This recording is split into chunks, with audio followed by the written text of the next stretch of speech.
States of America and to the republic for which it stands, one nation, under God, indivisible, with liberty and justice for all.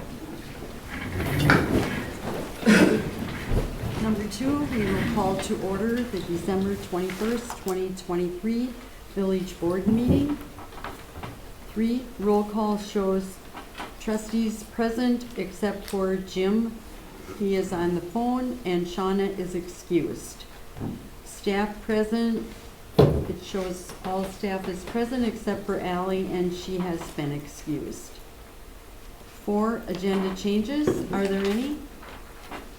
Okay, 5, consent agenda. A, December 7th, 2023, regular board meeting minutes. B, presentation of accounts and other claims against the village.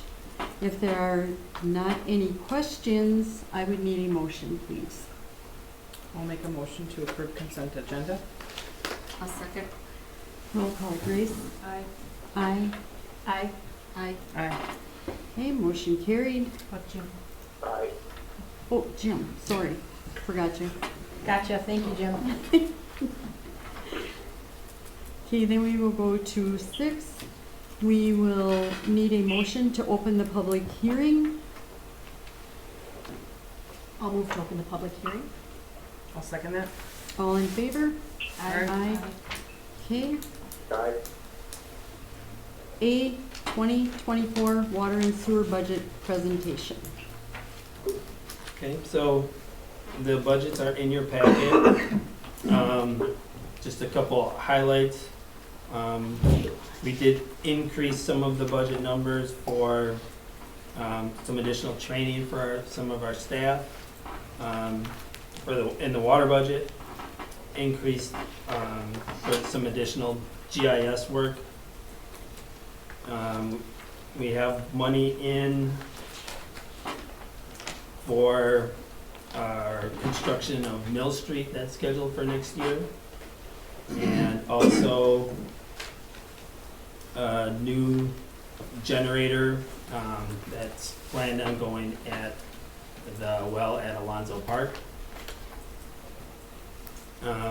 A lot of money from the 2023 budget got carried over to 2024 for a large SCADA system upgrade that we're currently still working on getting some of the items purchased for, so that then they can be implemented. Having a little bit of trouble with that, but that should go through. Hoping to start on that mid-January. And then also money for replacing the meters, or for meter replacement that were ongoing throughout the village. On the sewer side, again, some increases for training for staff and in the GIS budget, money for Mill Street and the generator at Alonzo, as well as money for that SCADA upgrade. 2 things that aren't shown in this budget that kind of happened this week were we had guys getting called out at all times of the night for sensory issues that were happening at the lift station on Main Street by Quick Trip. So we had BM come and take a look at it, and they found that there was an error in the sensory system, so they had to replace a main board in that, and so far no other issues with that lift station.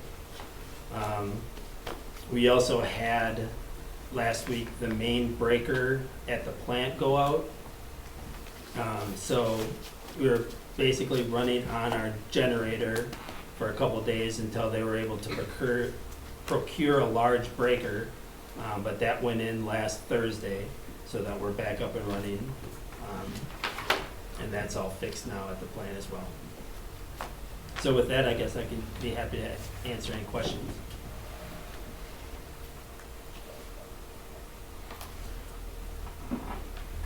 I have a question. Okay. So, it seems like we've been replacing meters since I got on the board, and that's close to 6 years ago what's our projection for getting that done? So, 'cause I mean, there's only, what, maybe 1,500 meters in the village or so? Yeah. Yeah. So So, I we're mean, working actually, through that. They were replacing meters before I got on the board.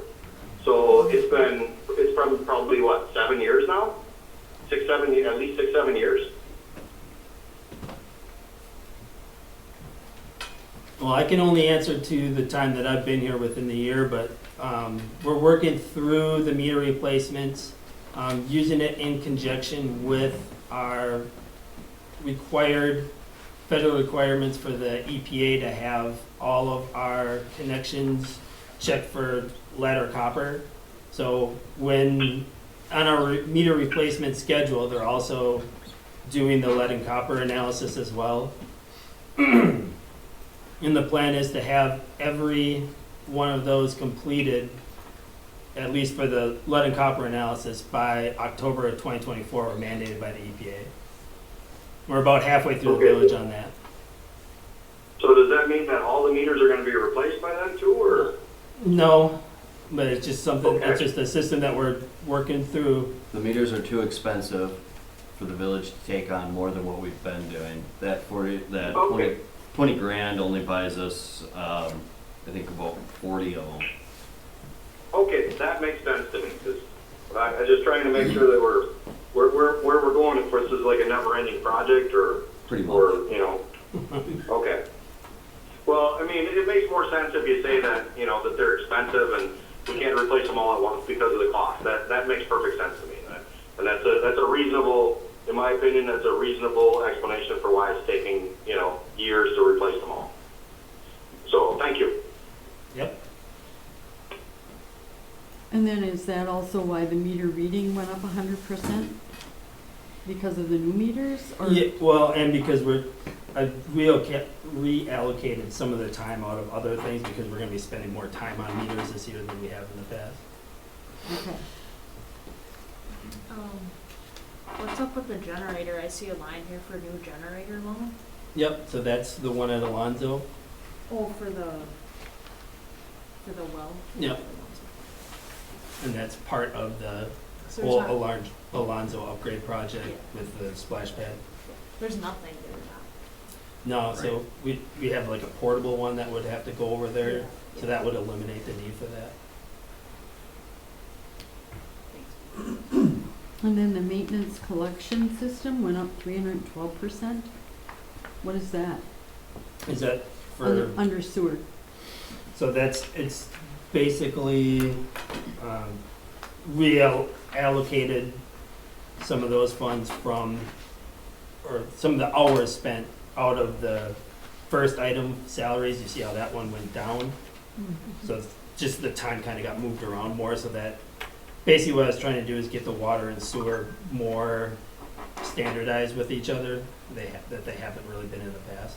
Yeah, if you guys remember last year when I did the budget, it was, because it was last minute, because our old DPW left, so, basically, the payroll was pretty much stuck in a few lines, and it was, we knew we're gonna have to amend the budget because we didn't really predict, there was no way for me to predict out what was gonna be utilized, so that's why it's probably a little different too in a bunch of these areas. Okay.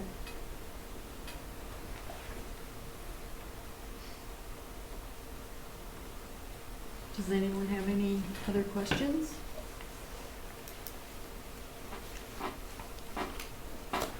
No? Okay. Then we will move on. We will go to B, ATV, UTV, route and ordinance changes.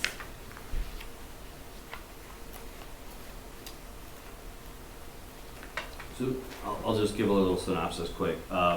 What's being proposed is basically for the village to just fully incorporate all of the roads that are currently in the village and then have those be at the speed limits that are listed on the speed signs, rather than prior, we couldn't have routes above 35 miles per hour.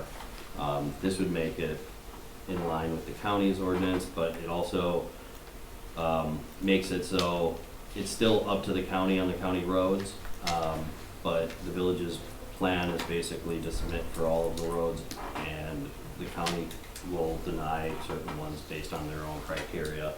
But the goal is to have as much incorporated as possible at this point with this ordinance. And if they deny something, then we would just amend this again. No, we won't need to. The language, what it basically reads as right now is it's based on the county's own map if they deny something.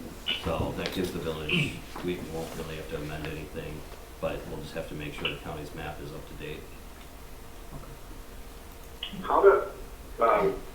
So how does that work with double T, where part of the road is ours and part of it's Fortonia's and back and forth? This would, And any other, so they don't have control over double T anymore. So at this point, if this was approved tonight, double T would be open for ATV on the village's portion. As long as Hortonia passed theirs, then all of Nye Street, because it's not double T anymore, would be open. oh, okay. Has that been renamed already? Sorry, what was that?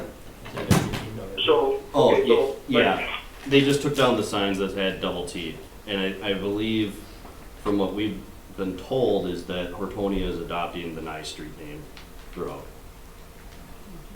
Okay, but the ownership of that road looks like a zipper, so, I mean, I understand that in this particular instance, Fortonia is trying to get their stuff approved as well, but how does that work when it crosses, part of it's theirs, part of it's ours, part of it's theirs?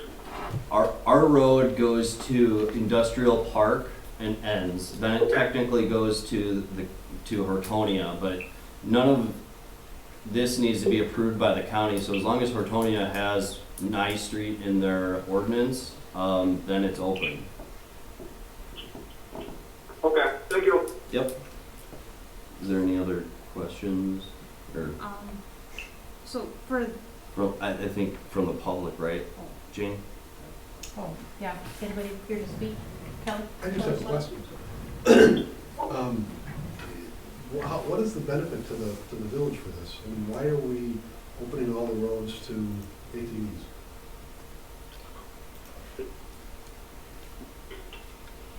And I know most of you know that, or some of you know that I sat on the board for a number of years, and that's one of the questions that I would always ask myself when we sat here is, how does this benefit us? Why are we doing this?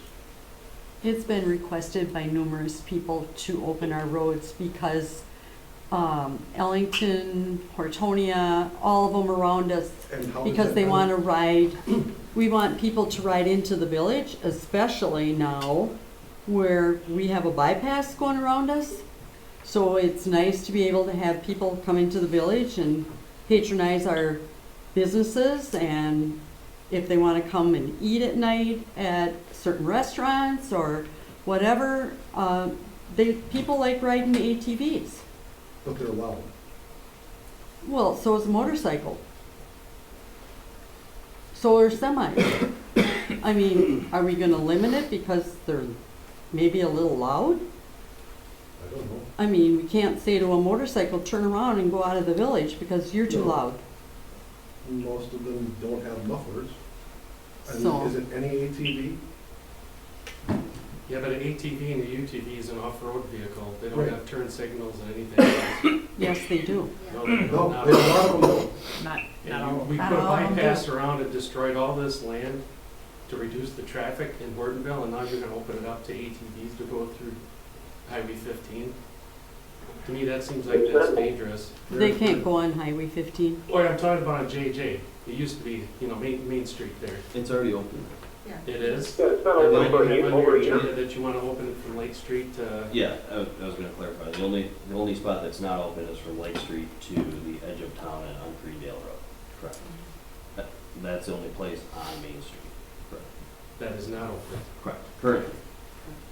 with the ordinance would then make it so it is. But again, Yeah. we still put the highway around to reduce the traffic. And now you want to open it up to more vehicles again, that kind of defeats the purpose. We've had it open for probably a year now for But they're ATVs. not running right through. So you through over maybe, here. what do we get, maybe 5 in town, 4, 3?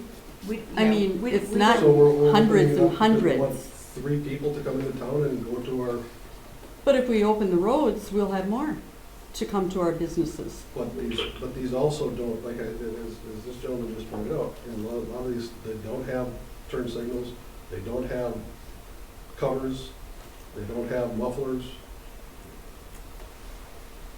These are off-road vehicles. They're called ATVs for a reason. All terrain vehicles. There's miles and miles and miles of them in central Wisconsin. I'm just trying to understand why we want to do this. Why this village wants to open it up to all of this, to this public. It's residents, it's your neighbors and other residents that want to have the ability to do things like go down to the Black Otter when they go ice fishing. Instead of having it stay in 2 blocks away from the lake, having the trailer, their 4-wheeler, and then drive 2 blocks and then take it back off the trailer. Now they can just take it, they can just drive it the 2 blocks and go fishing. I mean, there's a lot of legitimate reasons why you want to, or what it makes it significantly more convenient for a resident who has requested to say, I would like to be able to do this. I mean, the roads that we have, they're paid for by everybody. You know, and they're not just paid for by the people who don't own UTVs and ATVs. It's been open for a year and a half. We have had very, very, very few problems. Most of which have been when we first opened it, and those were people not knowing the rules and not knowing they had to wear helmets and things like that.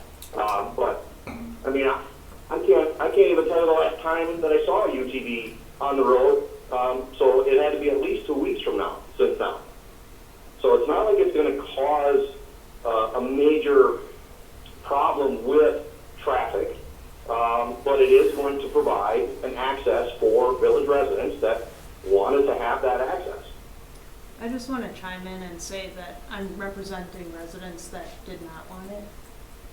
And that I observed the driving force from the New London ATV Club. My experience was that we were meeting all the New represent London. all of the residents in Hortonville, not just the ones that want it or the ones that don't. My experience was what I just shared with you. Well, I guess I missed that, because Jim kind of jumped in there. What was I missed it just, I'm sorry. New London ATV Club was a driving force in getting this connectivity, and I made it clear I also did not feel it was safe, and that we're a smaller community, and I agree with you. They are for off-road use. Yeah, I mean, I'm never against anything that benefits the village. Explain to me how it benefits the village, other than a handful of residents want it and a handful don't. Well, I mean, snowmobiles don't benefit the village either. Do we let snowmobiles drive up and down the streets? We do on some of the roads. Not all of them. And And there's a reason. don't let them drive on all of them, but using We're not that voting on the same point, snowmobiles, you would we're say, no, voting you on can't the cross ATVs our roads, and you can't drive UTVs. on our roads, because it doesn't benefit the village. There's a lot of things that are privileges given or allowed to the residents that aren't necessarily have to be some sort of financial benefit to the village I'm not itself. talking about a financial benefit, Jim, I'm talking about a benefit to the village. Why does it help the village? Well, Because somebody benefit. wants to I drive their don't understand. ATV on the street? I don't want them to. So that's my benefit. So why don't we look at my benefit? That's what I want. So why aren't you looking at that? Yeah, I don't Well, want it I either. mean, there's a lot of people that don't want, there's a lot of people that don't want Harleys driving down the road either. I mean, they're very loud. But we don't restrict them either. That's a and they don't DOT provide a approved benefit to vehicle. the village. That ATV has is nothing a, to do with us. That has nothing to do with this village. If I could chime in, Chief, I have a question regarding, there was one concern over like operating while intoxicated. So I know that was a concern. Obviously, the turn signals, I can see them, some do, some don't, and some even have like beacons, but I know there was a concern over OWI, the difference between the two. Does this county, does anything on here address anything different here, or is it still considered like a DNR violation versus?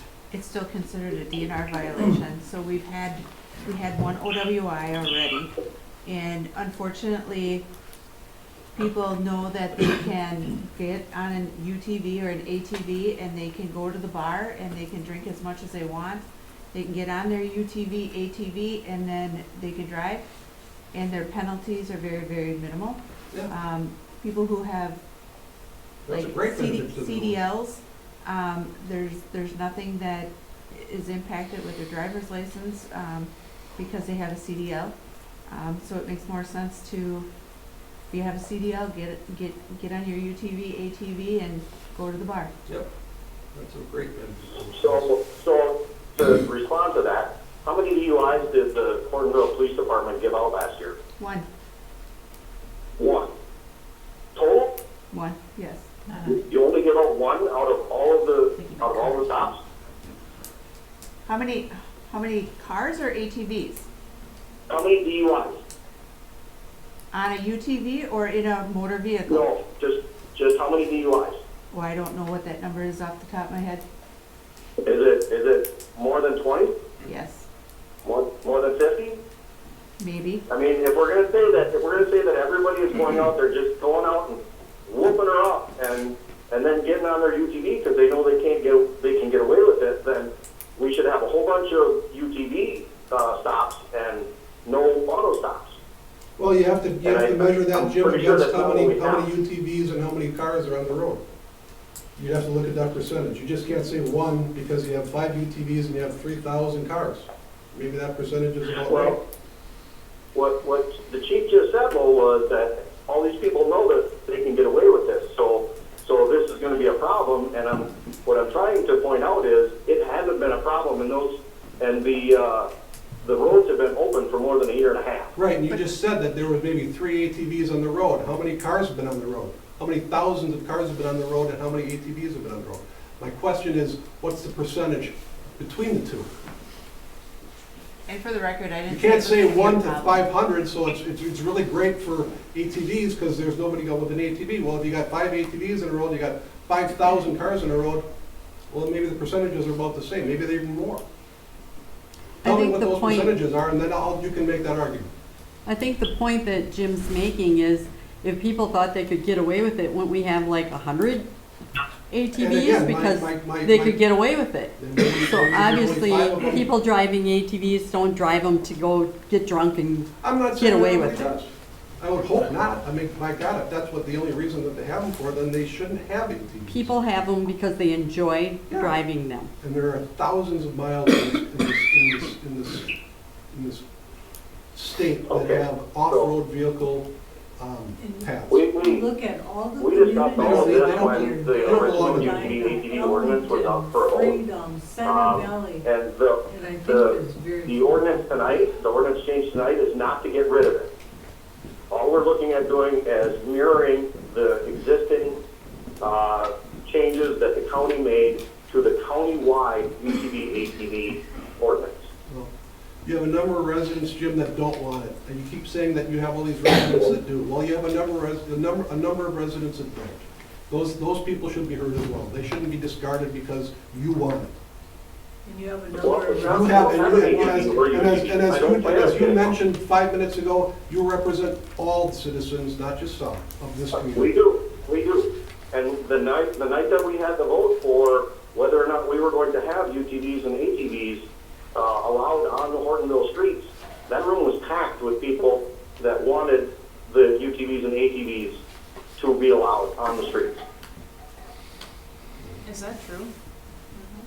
Yeah, there was 2 people in the room that were concerned. One had a concern about them driving down the wheel wash trail, which wasn't something that they were going to be able to do, and I can't remember the other one exactly what their specific concern was.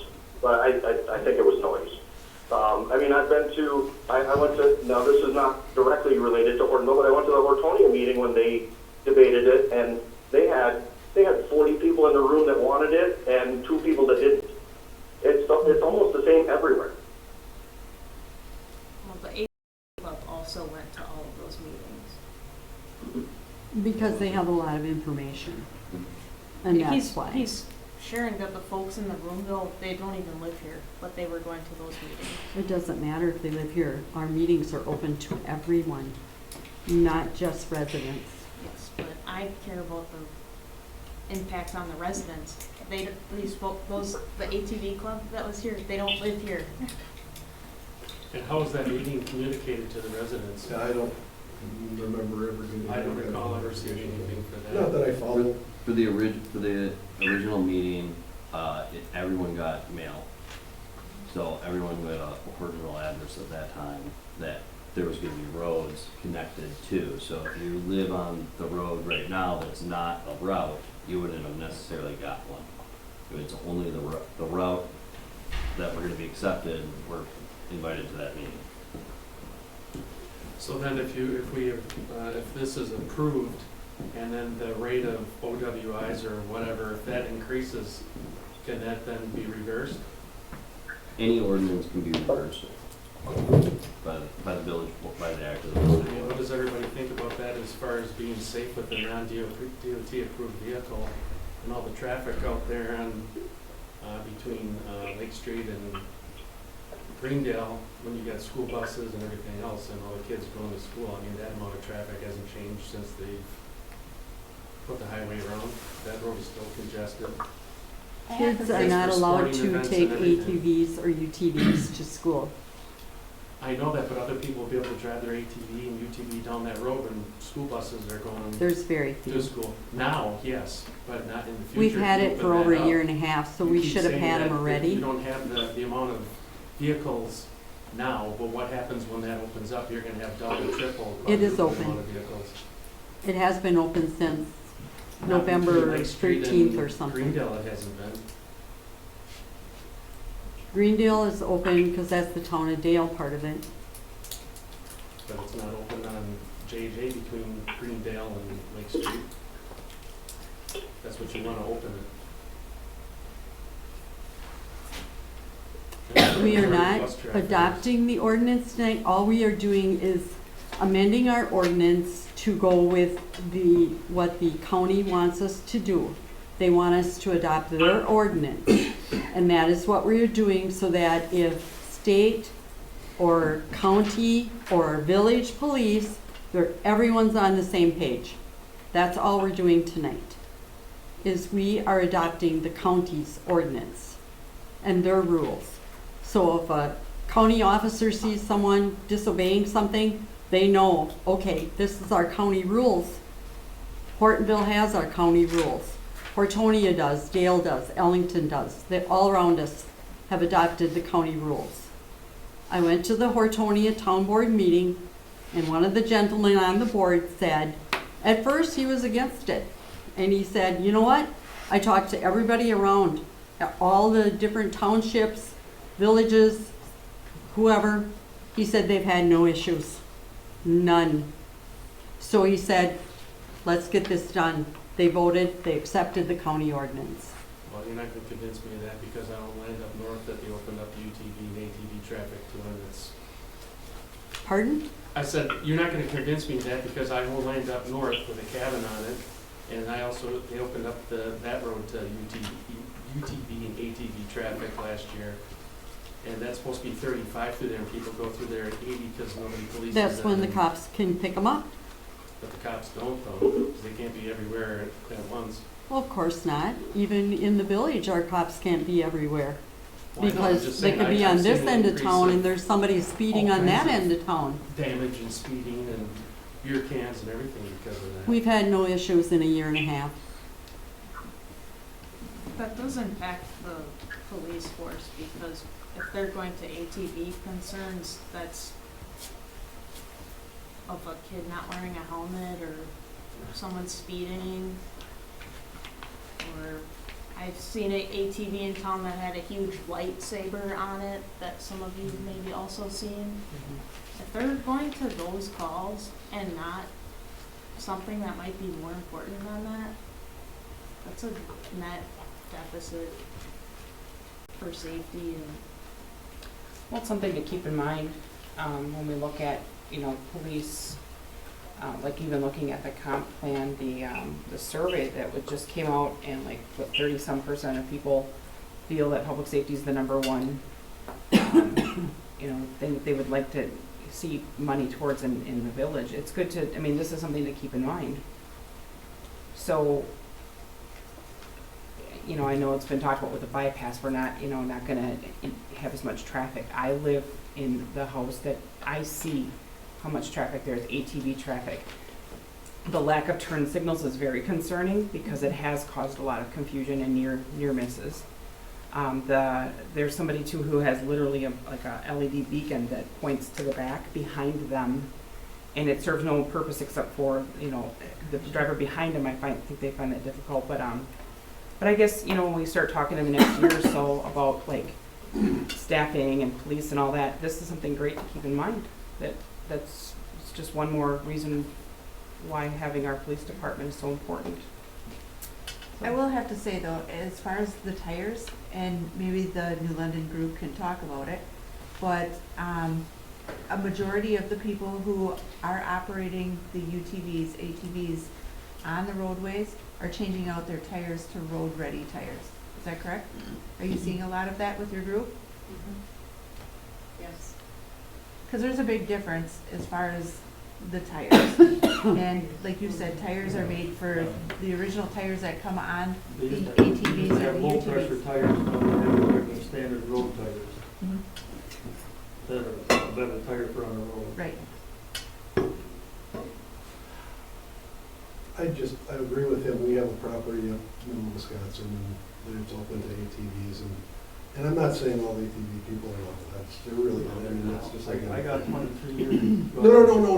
But I've seen a lot of knuckleheads. You're always gonna have, You're always gonna have the knuckleheads. no matter what, And- even in the cars. Yeah, oh gosh, yeah. And on the motorcycles. The motorcycles are the same way. Absolutely. You have And that. bicycles. But, and again, time will tell, and I hope that it's not an issue. I really do, because if it does benefit the city, if it does benefit the village, that's a good thing. ATVs do have different rules or laws or whatever Right. that I they just- follow. They do get away with. I'm a little bit concerned. more of I'm not saying that it's racy stuff. something we shouldn't do. I really wanted to hear why it was a good thing for the village. I guess I'm not convinced it is, but I hope it isn't an issue. I hope we don't have more issues with them. I hope I'm not calling Chris and saying, we have some issues. We have a lot of people driving up, because the other thing, and again, this is double T, Nye is where I live. Cars don't go 25 miles an hour on that. Cars go by our house 40, 45 miles an hour, and that's a 25 posted.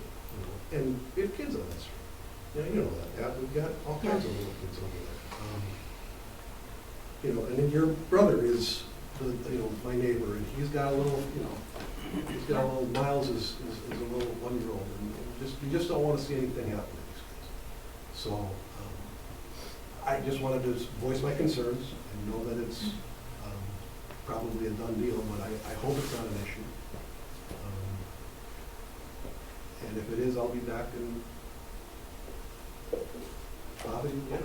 I think we all agree that we all hope that it's not an issue, and none of us has a crystal ball, but what it comes down to is that, they have been open for quite a while, and they haven't been an issue, and there are residents that really wanted to have that flexibility.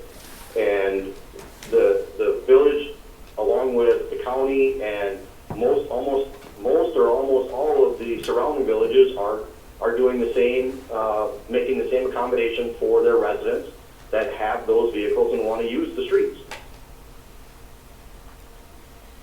Can I ask some clarification on some of the safety things? So turn signals are not required, is that correct? Or does taillights include turn signals? Taillights are required. Right. Headlights, taillights are required. Right. When a UTV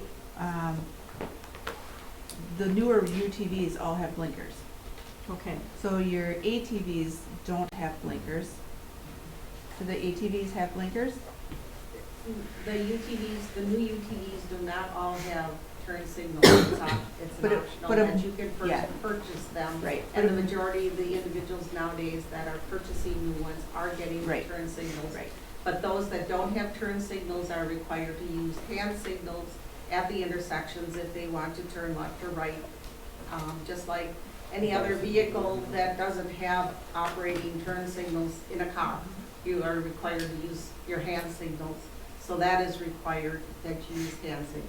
The problem is a lot of people don't know the hand signals. So like, for example, just out of curiosity, to go with the hand signals, what's the violation if they don't do a hand signal? Because I don't think I've ever seen anyone use a hand signal, and I literally live on Well, the that's car. up to the police officers to Yeah. decide, you Yeah. know, if they see that someone is not abiding by the law that says that you're supposed to be using hand signals. It's an education process. It's just like riding a bicycle. When someone's going down the road and riding a bicycle, when we were younger, we were taught that we were supposed to use hand signals to say I'm turning left or whatever. Have you ever seen a person riding a bicycle now that does that? I mean, there's very few. I do that. Every now and then, Yeah. every now and then, but the majority of them do not. So again, Yeah, well, like I tell my kids, signals are not there for you.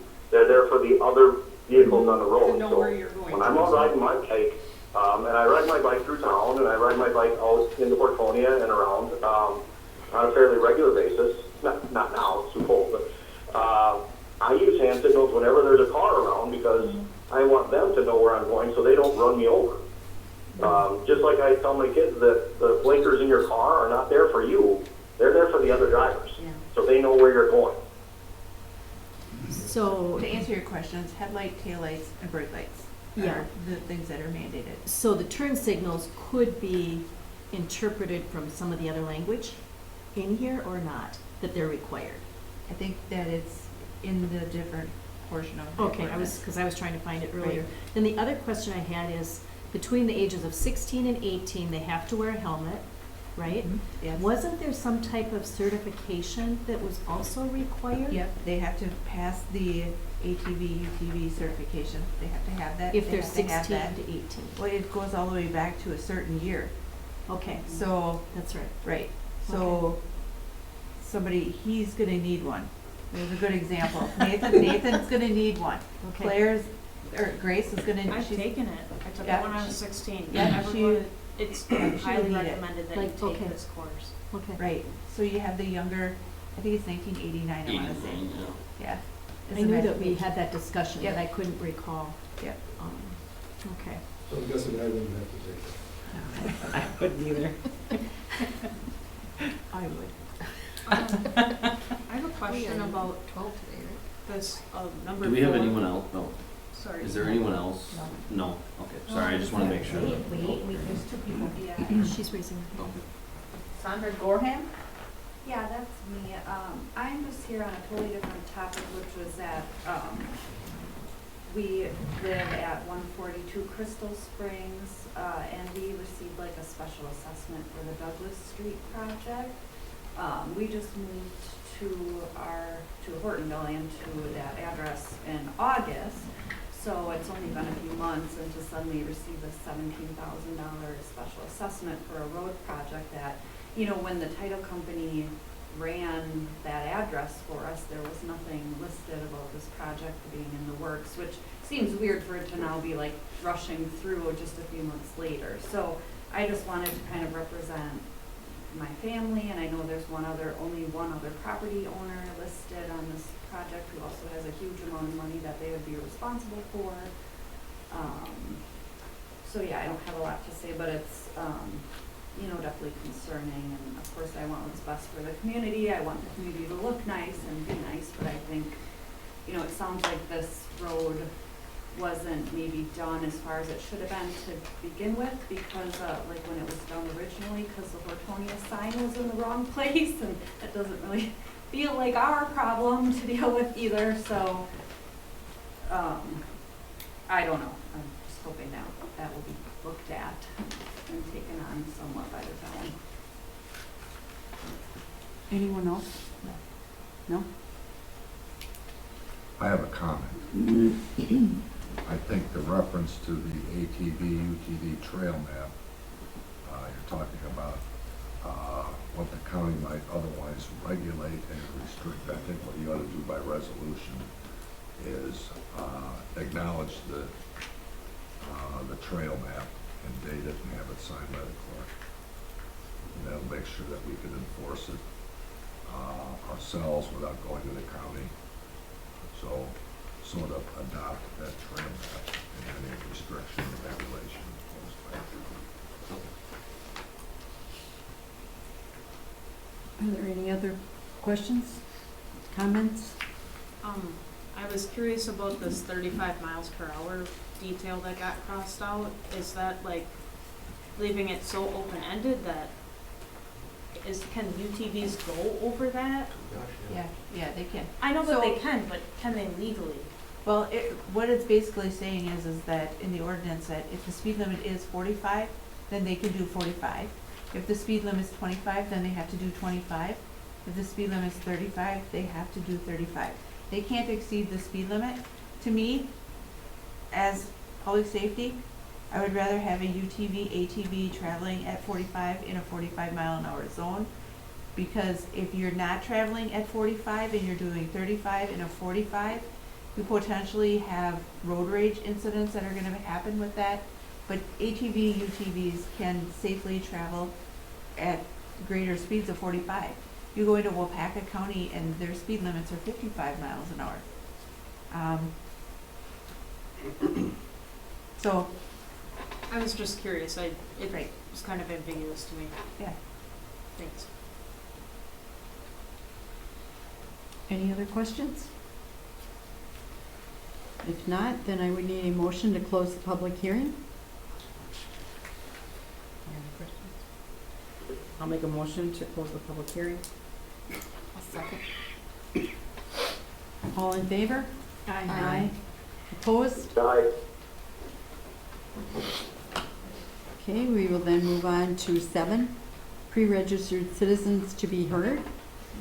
So then we've heard everyone? I think so. Okay. I'm done. 8, committee reports. A, library board. Pat? We met this past Tuesday. It was a very short meeting. Budget updates, Ally gave her director's report, and our next meeting is January 23rd. Any questions for Pat? Okay, we'll go to 9, unfinished business from previous meetings. A, discussion and possible action on addendum to developers agreement time extension. That should be in your packet, and that one was based off of the conversation we had at the last meeting, with the changes made, the attorney made the changes and added them in, so.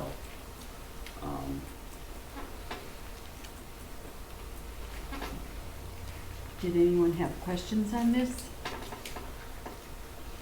So you need a motion to approve the amendment, yes? Yes.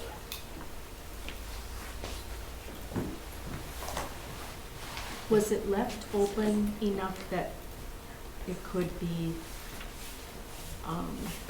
okay, it shall be amended so it could go another year? I think that was our, am I right? That either party could bring a motion to extend it, am I remembering correctly? Mm-hmm. Okay.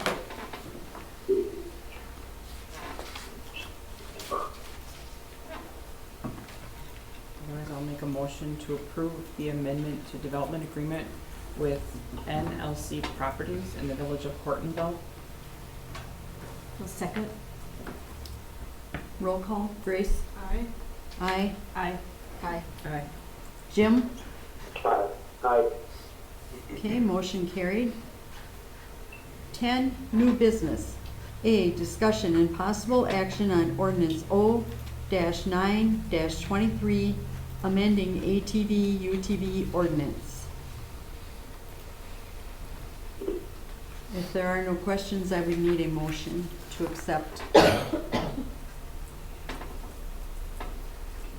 I'll make a motion to approve O-9-23. Do we need to add that verbiage? that the attorney was recommending? Yeah. Yeah, What's that? I didn't write it down. To add the verbiage that the attorney was recommending to our motion. We couldn't hear when he was talking. Earlier. Yeah, he talks really soft. Do you have it written down at all? Does anyone? He suggested having the county trail map get signed and dated. It's more of an administrative type thing. So we can approve it with adding that in? Correct. Okay. So what are we adding? That the trail map be signed and dated by the clerk. The trail map be signed and dated by the court. The clerk. Clerk. Okay, sorry. Yep. Sorry. No problem. Okay. Okay, is there a second? I'll second. Okay, roll call. Grace? Nay. Aye. Aye. Aye. Jim? Aye. Aye. Okay, motion carried. We'll go to V, discussion and possible action on resolution R-25-23, adopting water and sewer utility budget.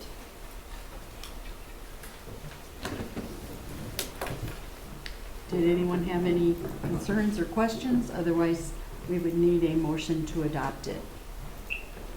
I'll make a motion to approve R-25-23 adopting the water and sewer utility budget. Second? Roll call. Grace? Aye. Aye. Aye. Aye. Aye. Jim? Aye. Okay, motion carried. C, discussion on final special assessment for Douglas Street. So, as you know, we did the preliminary special assessment for Douglas Street. The project is not gonna be done by the end of the year this year. So, the idea is to finish it next year, or to do it next year. With that, since we already have the preliminary assessment on the parcels, the question is whether or not the village board would want to do the final assessment now. Well, you couldn't do it now because we don't have it with us, but to do it prior to the final billing, which is different than we normally do, but it's a little different of a circumstance considering how the funding for Douglas Street was going to be funded through mostly the TID and then partially through special assessments. So basically you'd be reducing down the special assessment anyway through the TID funds. So it would give us the ability to kind of reduce that down now. Why to do that is because it's currently on their property, so if one of the homes wanted to sell, that would come up in a title search, that they owe potentially $17,000 or $16,000, which could then interfere with the sale of the property if that did come up. Do we know if either of the property owners are considering selling? One of the lady last time mentioned it. I don't know how serious she was about it, but yeah. Okay. The work on that street has already begun. No, It's not gonna be done till next spring now. they never started it. And this was the reduced cost, right? The county's gonna do. The Yeah, county the versus- county's option, correct.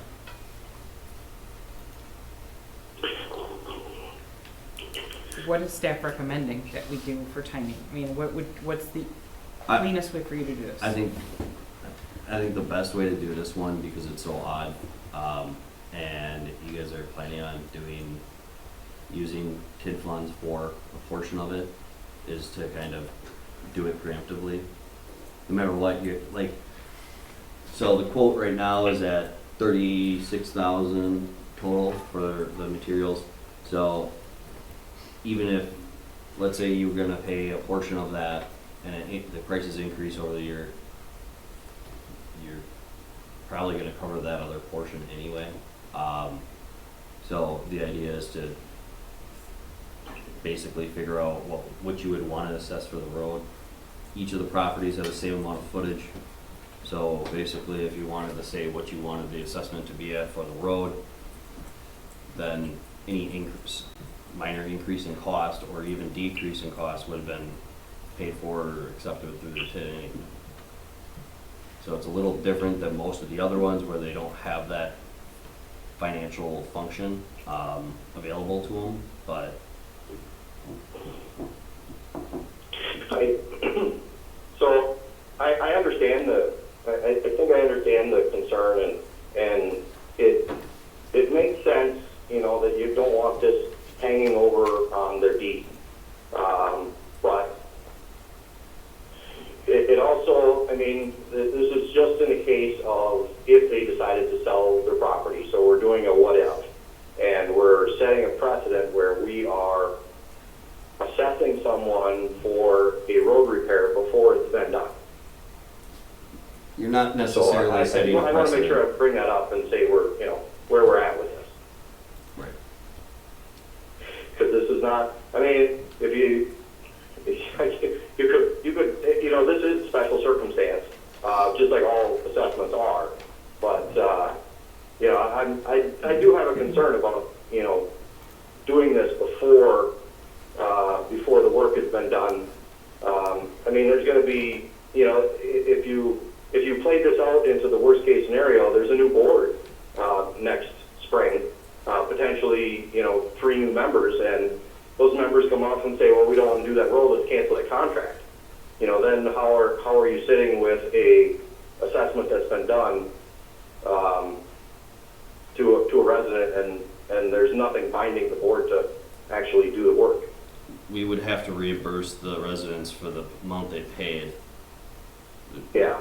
So, I mean, Yeah. Has there ever been, this may be a legal question, or just communities that have had a capped special assessment, like? Yes, you can do it any way you want. Because I know that theirs are very You can do it before the project starts, you can do it during the project, you can do it after. The prevalent practice is probably to do it at the time you enter into a contract with a contractor and what the cost will be. But that's not, if you're gonna do something here where the residents are gonna pay a specific amount of that, and that the variable would be what the village is gonna contribute, I don't see any big problem with that.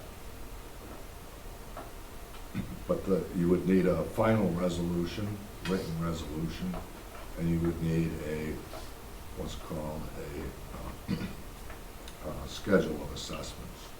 So you are not, as I understand your agenda, you are talking about going ahead with it in kind of the rough proportions, but the special assessment itself has to be a specific amount with the shares and so forth specified on there. The other thing is that typically in a standard form offer to purchase in the sale of property, there is pre-printed provisions about how to handle a special assessment. Typically, the buyer has to pay off the special assessment. You'll probably offer like a 5-year payment plan or something for the residents. And typically then you would also have probably that if you're gonna sell the property, that the assessment is due in full. But the standard form offer to purchase, the, what is it, WB 11 or WB 14, it has pre-printed, pre-stated disclosure requirements about special assessments. And by us not doing anything on this would then, so like this was like you said earlier tonight, that a title search went through and there was no mention of a special assessment. Well, typically, what happens is, a special assessment, once you adopt the final resolution, it becomes a lien on the property. Okay. A lot of communities have started recording their final assessment with the Register of Deeds, but typically the way people find out about whether or not there's a special assessment is either through the offer to purchase and or the title company, when they are doing a title search, generally make inquiries with the municipality for any outstanding assessments or fees, charges that are against the property, and that's typically how it's disclosed. So by doing this now would make this more transparent. Well, yeah, but doing it now, you don't have a specific number. Okay, It's a discussion. You didn't cross the line. yeah, so it in doesn't, doing I look at the transparency piece of it Yeah. for someone, the And- concern, you know. The resolution, Right. We're not the doing final it- resolution has certain legal requirements to about Okay. what has to be in it I and what understand language. now. Thank you. So you're on your way, but you're not there. Okay. Right. The idea would be at the next meeting to have that information, if we get it in that amount of time, would be to come with that. But the discussion is whether or not you really wanna go forward with it, and potentially the amount you'd wanna assess. So we don't have a contract at this time, you're saying? Where did you get these numbers then? We have an estimate from the county, because that's all it was. An estimate? When you guys canceled the contract Okay. and took that estimate, that was the estimate from the So county. we didn't go ahead with the county and. We did, but we never signed an official contract with Okay. the county. And they weren't able to finish it within the, before Okay. it was too late this So year. we would first have to go to the county and No, have the contract? Being dry. No? Is that when they did alley number 3? That was a NCC. different, yeah, that was a contract through MCC, Sorry, but never mind. Typically, the county does a time and materials, they'll give you an estimate, but the estimate is not considered a contractual obligation. It's Binding. time and materials and their best estimate. So what you're looking for tonight from us is for you, a head nod to go ahead and bring this back to the next board meeting. yeah, but I mean, I'd need a little more detail on what you're really trying to have them expense for the assessment. If you wanna put them with the full assessment of 16,000, or do you wanna reduce it down? I definitely think it needs to be reduced down. What money, My meaning with this would be to table this entire thing, and unless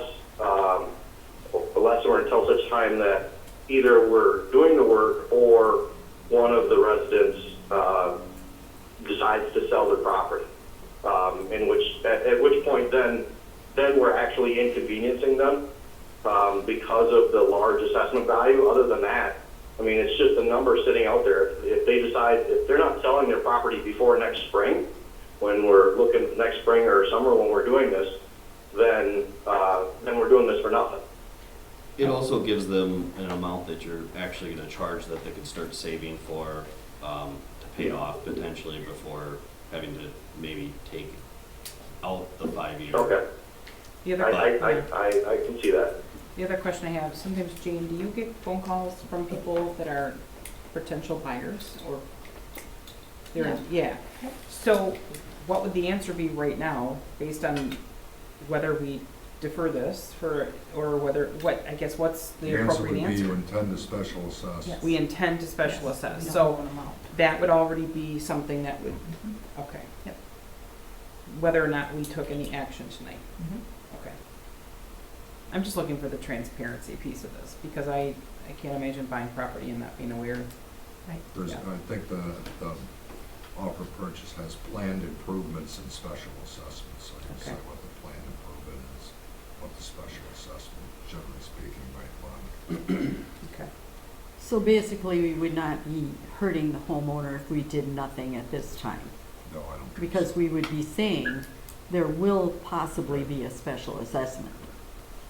But we would also be informing them that this is the amount that's on it. This is Which the, we don't really know. yes, I thought you said. this was what the amount we used in our preliminary special assessment was this. Okay, so I'm going to ask a question here. Because the amount that we used in the preliminary was from the quote from somewhere else, the one that we canceled, right? The contract that we canceled? No, No. this is The off the amount that we used county's, in that was from the estimate from the county. correct. Okay, so I'm assuming that we're going to get a new estimate when it comes around the next year, right? Probably not. It probably would just be, we'd be billed. Time materials. Yeah. Unless we canceled it or asked for an updated estimate. Okay. Okay. I think the way you ought to do it is you ought to just have a fixed amount for the residents, and if there's some variation with respect to the county estimate, just to have that as the portion that's picked up by the village. That's kind of what we're asking for. So then, do we know how much we would be putting towards it at this time? It's up to you guys. The TID's very healthy to pay for it. That was gonna be my question. What funds do we have? It's the TID. Okay. The TID for, so the apartment complexes we put in. So would you have that amount that we can work with at some point, like the next meeting? If we would say this is a special assessment? It's up to you guys what you would want. Okay. It can handle the whole thing. It could probably handle more than that, pretty easily. So, But then what would we be taking money away from? currently, most of those funds are more for Main Street, reconstruction stuff. We'll probably, even with those estimates, we have enough that we still have a few other things that we can just try to find to add to projects. I mean, we don't have enough projects in that TID to cover the amount that we're bringing in. So we need to find projects, so it's not. But paying something out of TID 4 that would maybe go to TID, I'm saying to say TID 5, is that the downtown? Yeah, which is a potentially. blight district, which we were going to funnel money in there. Which we don't know yet, because it's something that still has to get approved through the TIDs. And the county rejected that when we wanted that to be changed last time. They wanted to wait until it was a little closer. So, This sounds like there's more moving parts than just this case. Like, can we take this to committee and talk about special assessments? And, because my curiosity was, could we have it capped at a certain number so that in 40 years, if she still lives at her house and the road is getting redone, it's not the second round of. I think to have a standardized special assessment number is a problematic thing to do. That's the reason we removed our policies around special assessments, is because you've got to take each one separately.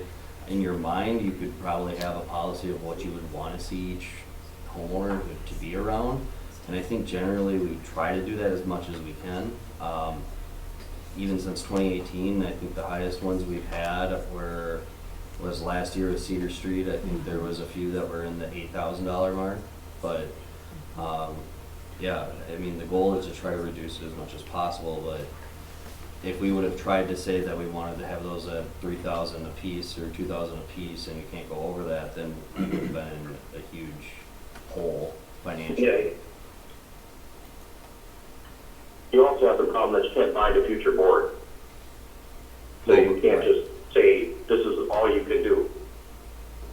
Right, I mean, a future board could change any policy you create, so.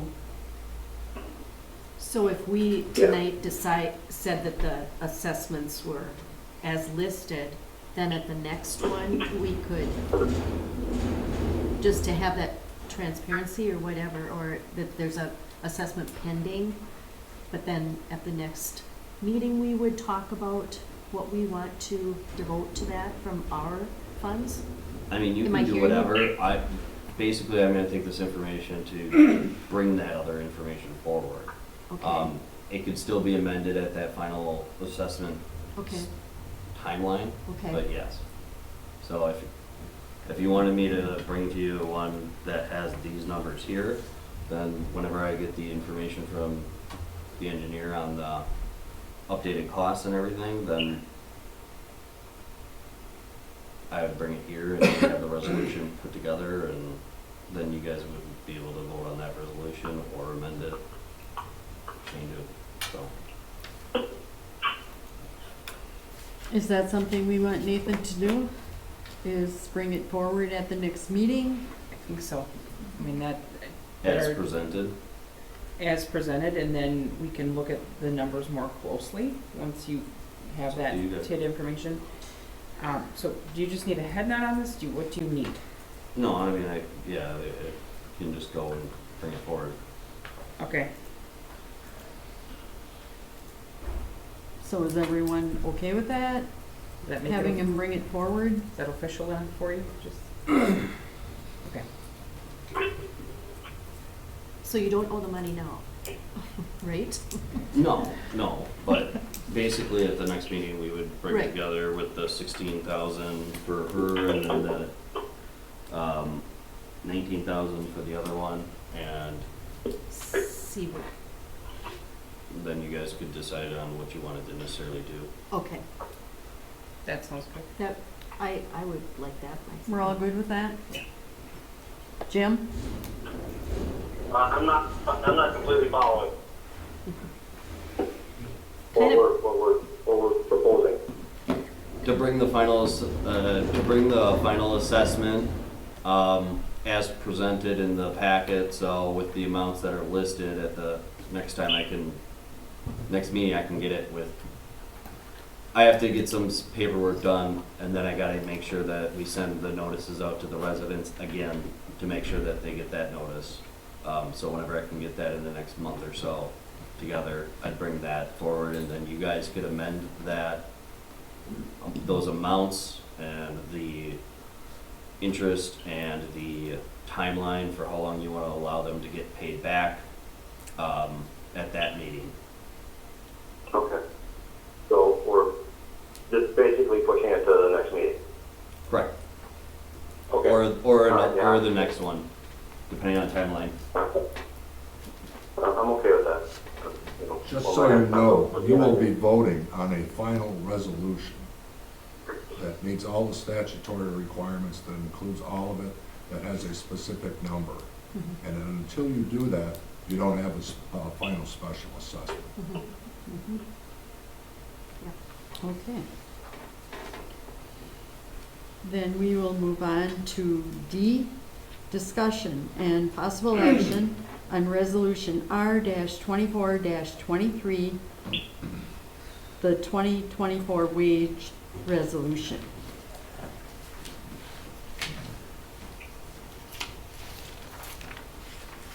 Does anyone have questions on the wage resolution? If not, I would need a motion to accept it. I'll make a motion to approve R-24-33. I'll second. Roll call, Grace? Aye. Aye. Aye. Aye. Aye. Jim? Aye. Okay, motion carried. E, discussion on park fees. So this is something, basically, the goal of what I'm trying to do is remove the park fees from our ordinance. The way it's structured right now, it makes it so that the park fees are paid by the developer of the properties. So the idea would be to remove them from the ordinance so it's not part of the developer's fees, and then attach them into the building permit fees. So when you take out a building permit, you pay the $500 park fee at that time. Our problem at this point is not having a ton of developers, it's not having enough developers. So basically, this is a bigger hindrance to having a developer come in and put in 32 units. Then they would have to pay that park fee right away. Of course, they would have to pay it if they're building houses on it, but if they're just a developer and they're not the ones building the house, it makes it a lot harder for them to want to come in and actually build or develop land. So the idea would be to remove it from the developer's hands and put it into the builder's hands. We still currently have one of the lowest building permit rates in the area. So it wouldn't inflate it too high. Of course, multifamily is still gonna probably end up, most of the time those aren't developed. They're developed by the same developer developing the land, where duplexes aren't always that way, and either are single-family residentials. The one thing this would remove is basically the fact that the developer, when they're coming in, sometimes you get land in lieu of that fee. It's usually not a lot of land, but it's something. I don't know if we've ever gotten land in lieu of a fee. There was one where it was proposed and it never went through, which is Nature's Haven. There was a 5-acre unusable area that was all wetlands that they didn't need, so they basically traded that in lieu of the park fee. We never got that land because it was never developed. So it's one of those trade-offs where you gotta kind of choose, I guess. Okay. Does this affect, maybe residents that are just gonna get a building permit? No, it would only affect those in new subdivisions. So like not anyone in Wildwind Phase 2, this would basically affect the people, like new developments coming in. Because Phase 2 has actually already been agreed to be done that way. So it would only really be Wildwind Phase 1 and 2, which 1 is done, 2 is currently doing it this way, and then this would be for basically the new subdivisions.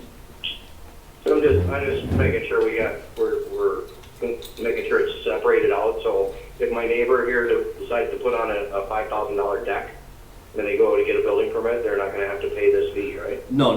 No one putting on a deck would ever have to pay this fee. This fee is only for a brand new house. Okay. I just wanted to make sure. Yep. So basically, what you're looking for is to go ahead with this at the next meeting? Yeah, there's nothing to vote on here. It's just Right. discussion to see what your thoughts are on it. I would have to come in and have the attorneys kind of redact or basically remove all this, and then we would add it into our payment schedule, is what I was told. Where do the park fees So go? is there another downside to this other than just the delay in getting those park fees until it's built? Part of it might be that there's really no incentive for a developer to give you land. But, you know, it's kind of hard because the one developer I was talking to, at one point we were talking and, you know, we talked about the park fees. Basically, I said you could do land in lieu of, and he's like, well, so that would be a single 3rd-acre lot I could give you for the $30,000 I would have paid, because that's what the lot is worth to him. So it's like, you're gonna get a really tiny piece of land, most likely, unless we're spending money, or it's undevelopable land that they don't want anyway. Other communities might see a little more benefit from it, but I don't know. I've kind of been back and forth on it, because I like the idea of potentially getting land for free, but I don't know if it's really going to play out that way ever in practicality. I have a question. Administratively, is this going to be, so there's obviously subdivisions that the developer paid park fees. Then there's a subdivision that we already agreed to do the park fees differently, right? Then there's now a third way where anybody new coming in, so administratively, is this going to be kind of a pain for you guys to keep track of that, or no? Okay. No. So for the most part, there's only a few that are open lots in places where the subdivision was created and there was park fees paid at that time. Okay. Most of the open lots right now are in Wild Wind, and then there's that West Wind one. West Wind was already paid for, that's why he hasn't paid anything else. And those wouldn't be part of those fees, but the Wild Wind Phase 2 and Phase 1 all had it that way. Just making And sure we're then- not making a nightmare. for Grace, you what were guys. you saying? What was your question? Where do the park So what fees happened go? with Just a second. that never got developed? It's like the stuff that's over by the Wheel Wash Trail and Parker's other land that's been platted out. And so was there a park fee that was collected from that? And then it was never developed, so we still got the fee, but because nothing was built? No. because that was the one where they gave us land. They were gonna give us 5 acres of land in lieu of the park fee, but they never developed it, so we were never given the land. What you wanna do is put in the development agreement that a park fee in the amount of $500 is due and payable at the time of building permit is issued. Yeah. And then it would just be added on to the And building then permit. whoever bought the lot Would know that. Right. would pay the fee. Is that what other communities do? Most do it that way. Okay, I was just curious. Um, But Grace had a question. Where do they go? So For basically, Alonzo or, I just it- don't understand. well, some of them is actually being expensed in this next budget. When we talked about park fees, most of them right now in this next budget are being used for designs for the parks and for updates. But generally, you have a limited of time, from my understanding, to actually expense them. But basically. Well, there is a statutory thing, there's supposed to be a study, an impact fee study, that you can't charge a park fee for anything more that's attributable to that development. In other words, you have to do a needs study. You can't charge a park fee for existing needs, it's gotta be those needs created by the development itself. It's a lot of rigmarole, and then there's a time limitation on it. That's one of the reasons why you wanna have it at the time of building permit, because the building permit, each time it's only $500, you only got one guy mad at you for $500, as opposed to a developer with 30 lots, he's gonna be mad at you for having to pay 30 times. So, So, I have a question. it's kind of a little slippery way of, When you build in Wildwood, when I build in Wildwood, I will pay a building permit and a $500 park fee, or did the developer already pay the $500? No, How does that work? I'm just curious. in that one, it was agreed upon by the board and the developer to put that on the building permit instead. So I will be paying it. it Yeah, should you would have be- been paying it regardless what happens. It here. should be in your subdivision ordinance, Okay. when it's paid that out. and how much. Should be part of an ordinance. So basically, you need a head nod on that? Yeah, I mean, if you guys are interested in pursuing it and looking into this, I'll come back with an updated ordinance and changes. Please. So is everyone okay with that? Jim, you're okay with it? I'm okay with it for right now. I mean, if something comes up or something, you know, we can always discuss it when the ordinance change is put in front of us. If there's anything else that we need to talk about. So then just go ahead with it, Nathan. Mm-hmm.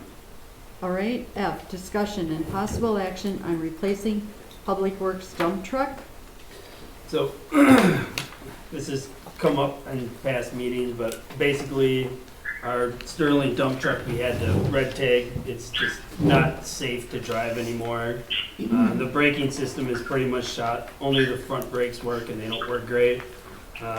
It's leaking transmission fluid, it struggles to go up hills, the bottom is completely rusted out, the tires need to be replaced. So we're definitely looking at a replacement. This was in the CIP to replace. The first dump truck that's in your packet, we had some of our staff go over and already test drive. One of our mechanics checked it out. They seem to really like it, think it's going to work good for what we need it to do. I also found 2 comparables in the area that were, one is a couple years older, one was a couple years newer, but both with more miles and both more expensive than the one that we're looking to purchase from Packer City International.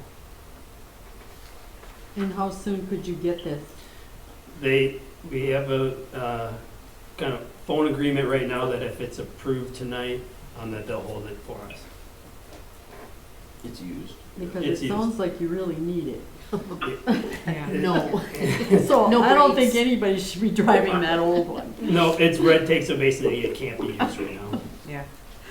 for safety reasons. Does anyone have any questions for No. Aaron? If not, I would need a motion. Is it, I mean, it sounds like the best deal, and your mechanic like looked it over and everything, it's all, Yep, they seem to really like it. it seems, it's great. I will make a motion to approve the purchase of a dump truck through Packer City International Trucks in Appleton in the amount of $52,000. Second? Roll call. Grace? I, Aye. Aye. Aye. Aye. Jim? Aye. Okay, motion carried. G, discussion and possible action on Alonzo kayak rental service. So this is something that came up, and we took a meeting with these guys. They're doing a bunch of them in the Fox Valley area supposedly, and they have basically a few different options, a 4-unit or an 8-unit. This is basically a device that's through an app. We purchase something, it unlocks the little gate, and you can pull out and use a rented kayak. There's a cost sharing thing with the municipality. In order to qualify for that, you would need to charge for 1 hour about $10, or what they have on there right now, it says 20 for 2 hours.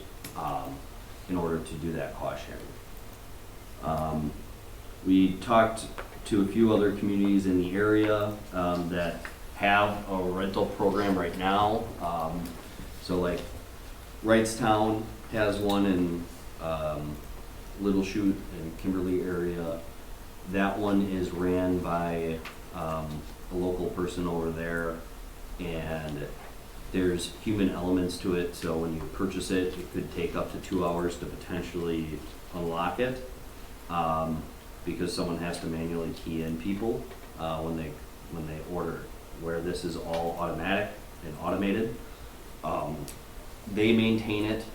They just basically, we pay the fee, and then they install it where we want it, and then there's the split revenue. I know the attorneys looked over the contract, and they have a few things on there that they wanted to talk about. Other than that, I think staff, well, Aaron and I, when we were thinking about it, we were discussing potentially the 8-unit, which would allow for, we were thinking 6 kayaks and 2 paddle boards. And also, I was talking with the Fox Cities Visitors or Convention and Visitors Bureau. They have a grant which is due January 2nd, which would pay for half of it. I also talked to the guy from Red Pond, and each unit has a GPS unit on it. So, you know, the idea would be to have this on Black Otter, but people could also rent them and take them out on the Wolf River if they wanted to as well. So, you know, leaving the site with them doesn't matter. They're just billed by the hour that they have them. So, you know, not only the lake, but there's a lot of other recreational opportunities around the area that they could be used for. So 6 kayaks, 2 paddle boards is just an idea. Let's say we find that the paddle boards are kind of a flop. Can we swap that out? Okay. Yeah, we might need to pay a little more or something, I don't know.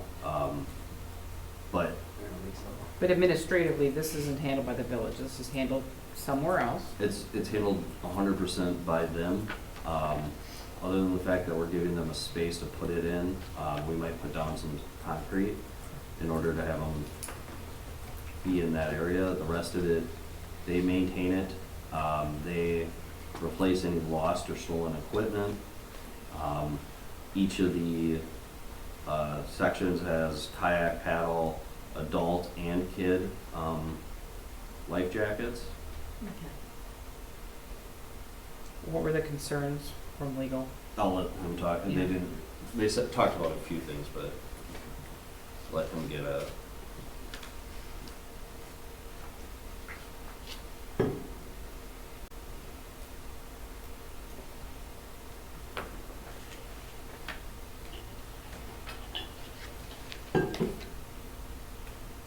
Was there concerns? Pardon me? Was there concerns on the contract by legal?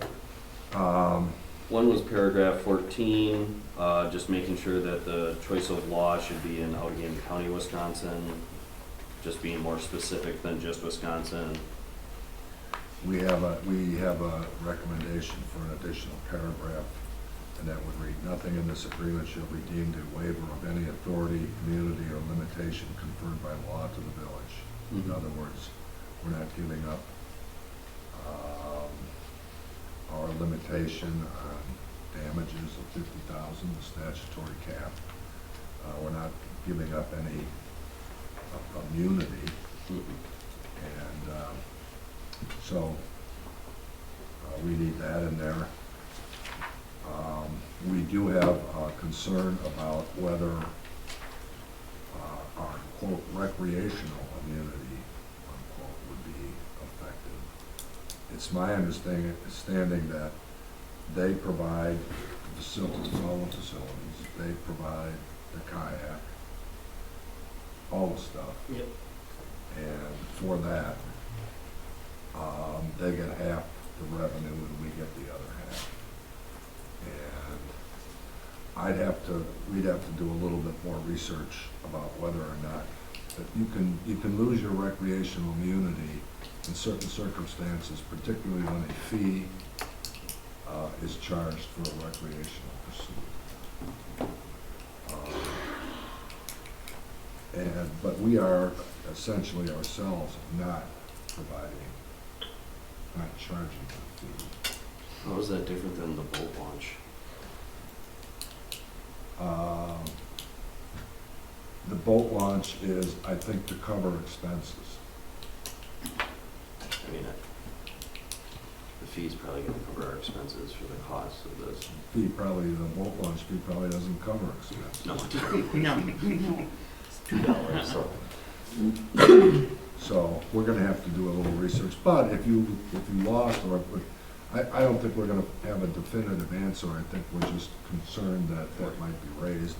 We would still have our other immunity. Mm-hmm. We have immunity against negligence unless we knew about a hazard and didn't do anything about it. Mhm. If we have actual or constructive notice, then we are liable. Mhm. If we don't have actual notice, I mean, we really knew it, or what's called constructive notice, that it's been around for so long, any idiot would have known about it. In the absence of those types of notice, we have immunity. Okay? And so that would still be alive and kicking.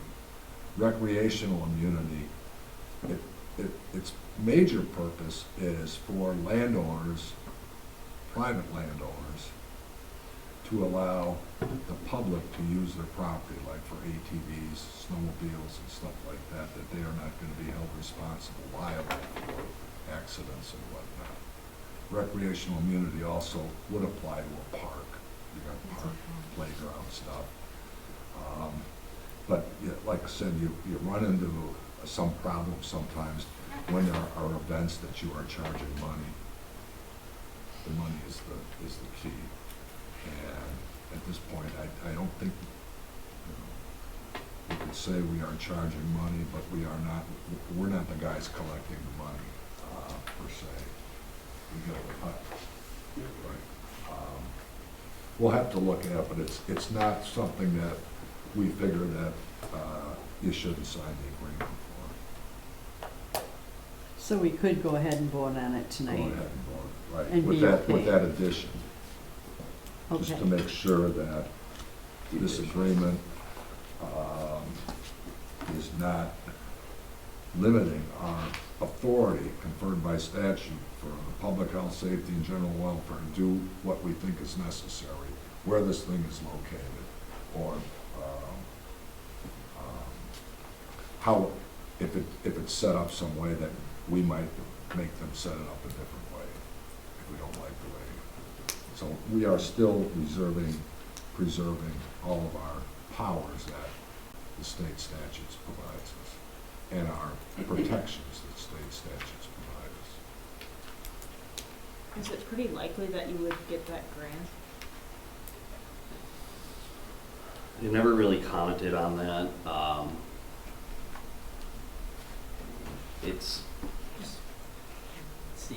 It seems like it. I think either way, I think it's a good thing to bring people to the village. It fits with our plan for the park and our plan for that whole area. Right. I don't want to say 100% yes because I don't know that. But it's, so the Fox Cities Convention Bureau, it's basically, they made it seem like it gets sent to it's got to get approved by people. It's a very small list of information, which is usually leads me to believe that it's most likely a yes, because unless they're wanting some type of narrative, it's kind of hard to tell which community would be better to kind of give money to. Their goal is to get as many people to the Fox Cities as possible, so this is one of the things they've wanted to do across the area, and this rent fund has been working with a bunch of the other municipalities as well. I know that's not a great answer, but it's kind of, So we have to take this contract out for 5 years, it says. What if it's not working and we want to terminate it? How much of a penalty would we have? I don't know why we would terminate once we've already paid the amount. Even if it's not selling, even if you sell one a year, it's something. We already have it, we're already paying for it to be there. To have it removed, you just basically then threw the money kind of in the trash. Where at least if you get maybe one or two a year that rent it, it's something, it's nothing that you're hoping for, but. Okay, so you're saying 5 years is going to be fine. We shouldn't have issues. Yeah, you pay a one-time fee. Right. And then you're pretty much, locked in for those 5 years. Where's the fee? Where are you referring to the fee? It's in on the Schedule A. He's looking at the contract. Actually, Schedule C tells you activation fee is $19,000. For a 4-unit, and then 29 for an 8-unit. Do they take them in the winter? Yes. Okay. Yep, so they do, it's up to us when we want them to drop them off and pick them up. Okay. And then they house them in one of their warehouses for the winter, and then we set up a time for them to bring them back and send them back up. Do they come out periodically and clean, all of that? So it's in their interest that they're well taken care of and well maintained, because they're getting 50% of the rental too, and they have a local person that goes around. It's listed in the agreement how often they come. Yeah. Oh, okay. It said like 3 to 4 times a month, so, because they want to make sure everything's in good shape, so. Okay. So if we wanted to go ahead with this, you're wanting to do the 8-unit at the 29,000, and then we need that extra verbiage in there. And aside from making the motion, I just want to make sure, so not limiting our authority per state statutes, or is that a sufficient amount of information, or what do we need to say? Do you want something in there about applying for the grant? If we don't get the grant, I still think this is. It's a good thing. I still think this is exactly what we've been trying to do in that park area. We're developing that park. And that whole area in there is intended for, that we have the kayak launch. I think this would be a really positive thing, and if I'm wrong, I'm wrong, but We'll find out. we'll find out. From the paddleboard standpoint, can people swim in that lake? You can, I wouldn't recommend it. I have, but then I stopped. You just don't fall off. I'm just saying, does someone fall off and then they get a rash? Maybe we don't want Potentially. paddleboards. Yes. That can happen anywhere though. I mean, You don't it's really happened fall out on, of a it's happened driving. on the Wolf River, and it's happened, you know, at Huckleberry, and it's happened, you know, I mean, it just happens to people. I mean, That's why I'm thinking, Well, I don't ever see them swimming in the lake. no. So if there's paddleboard people, they might. yeah, that's what I'm thinking, like, we make the paddle boards, it would be nice to see the data come through, and if like people aren't renting the paddle boats, then, or paddle boards, then we switch it out. We get access to that data, usage, where they go. That'd be with- great, Where 'cause they I- go with each of the things that's rented out, how long it's rented for. We get all of that detailed data. That would be great, because I agree with Grace. You know, the potential for falling is much higher on a paddleboard. Right. And I personally probably wouldn't be adventuring to do that. We'll have an account manager, because they'll probably recommend too, because, you know, if they see one of the units not getting utilized more, they'll be like, hey, you're suggesting you guys should switch this out so we get more usage out of this. Or Good. vice versa, if the paddle boards are getting used more than the other ones, maybe you get another one. I would prefer that this thing be part of the actual written agreement. Yeah. Um, I think it is on one of the back pages. Not mine. I just think it should be clear about, like, do you want people to swim in the lake or not? Because you're gonna have people from all over town. And we can't control that. Okay. Right. So we pay. And I all don't think that it's a or matter, I half lived that? on that All lake, of that. so I don't think it's a matter of swimming on it, it's, you can't walk the base of it because you sink. Oh.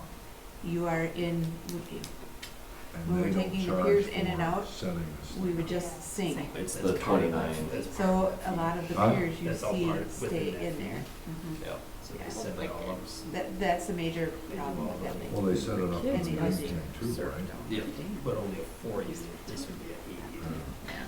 When we were kids, there were people that would swim up near the dam area, because it doesn't have that I know, murky. it's gonna- I know. Yeah, but we can't control people who want it. There used to be a diving board years ago. The idea was. Yeah, but that like, maybe it wouldn't be smart to offer them a at all, family right? of 4 wanted to come out. I don't think the water itself is Already bad. I has think it's one just out, then people don't swim in I'm, it. I'm just Because they thinking can't walk of the in it. most There's not a optimal PG. experience for the user. Yeah. And sometimes people need a little help. You have to make up this fee over. I like the idea that they have a GPS. So So let's say somebody doesn't Somebody's return, found it, two right? 4 units. or somebody doesn't return, would be Mhm. Yeah. 38,000. somebody's missing, they can Right. GPS with that kayak, get out They're of that. saving basically So they're just working out some logistics. What kind of motion do we need here? 5 years. The attorney's concerned about something over there. Okay. Which we did ask. No, he was just asking why an 8 over a 4. Why, what? An 8 unit over a 4 unit, and basically the idea is, usually families are, Yeah. you know, Yeah. you could have a family of 4, but you can have more, and then the idea is it would kind of suck coming down there, thinking that you're a family of 4, and then someone has 1 or 2 of them out, and now Yeah. there's not enough. Yeah. And if we did ask them, if we do a 4 unit and then we're finding that it's getting used a lot, and we want to add another 4 unit, that would be another 19. Rather So than then the you'd be difference. 38,000 instead of. So, 29,000. Yeah. Well, I think what we ought to do on Schedule C, if we're gonna have an activation fee, we put that in there for what we're gonna get. Yep. Instead of 19,000, we're gonna put for an 8 unit, Yeah, and we're gonna that put the first, amount in there. we have the new contract with the 29. It just didn't make it into the packet. So it's actually 29 for the 8. For the 8 units, 29, the 4 units, 19. So you would need a motion with that amount. Yes. All right, I will make a motion to approve a kayak rental service at Alonzo with the company Rent Fund for an 8 unit at $29,000 with adding or something in the contract with regards to not limiting our authority per state statutes. And was there any other items that needed to be mentioned in this motion specifically? And we want the 8 unit, 29,000. Yep. Got her? Okay. Okay, is there a second? I'll second. I'll second. Okay, roll call, Grace. I, Aye. Aye. Aye. Aye. Jim? Aye. Okay, motion carried. H, discussion and possible action on 2023 Wildwind, is that Wildwind? 2 paving and miscellaneous roadway reconstruction. Yeah, it's just the pavement, the payment, to MCC for the work that's been done, so as of, second, I'm trying to get to it. So this would be work done as of November 24th. So is that the amount there, the $122,233.60? Correct. Is that just Wildwind or is that other work?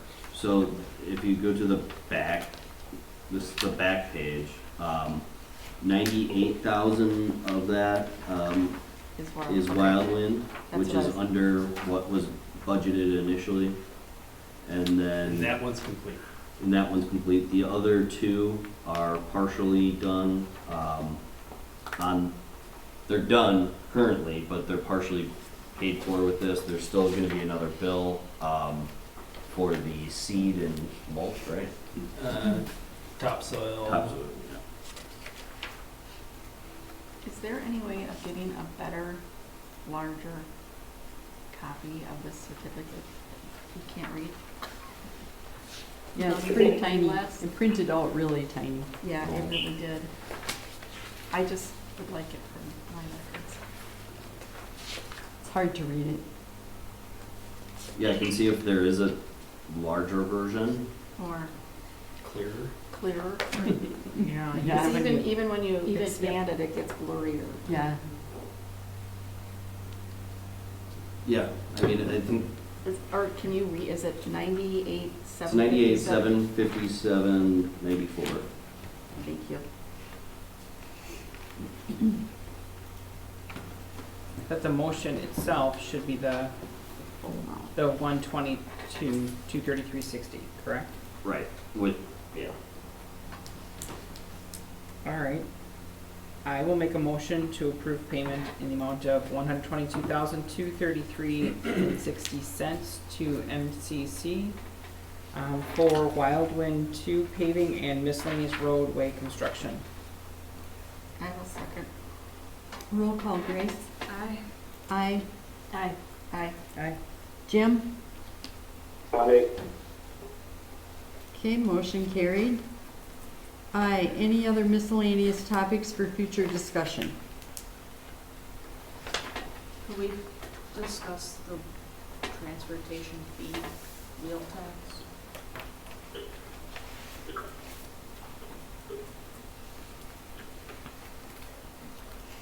Anything else?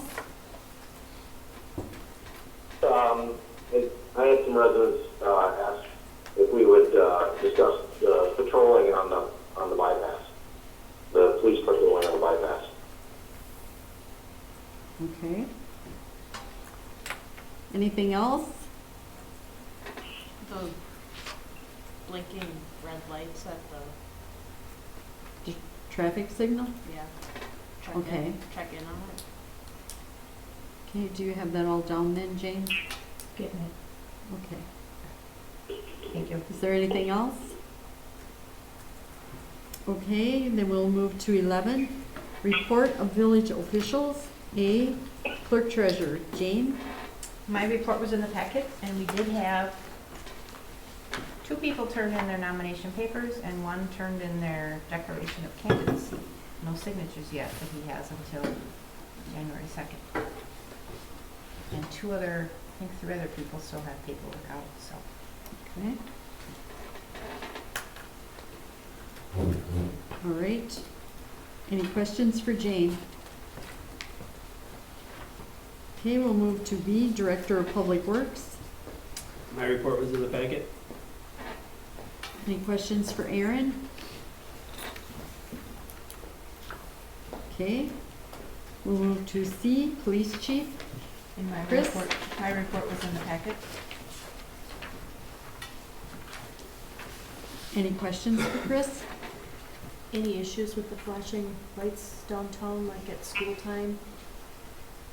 I've been down there, and the crossing guards are loving it. They said that They are. they feel safer.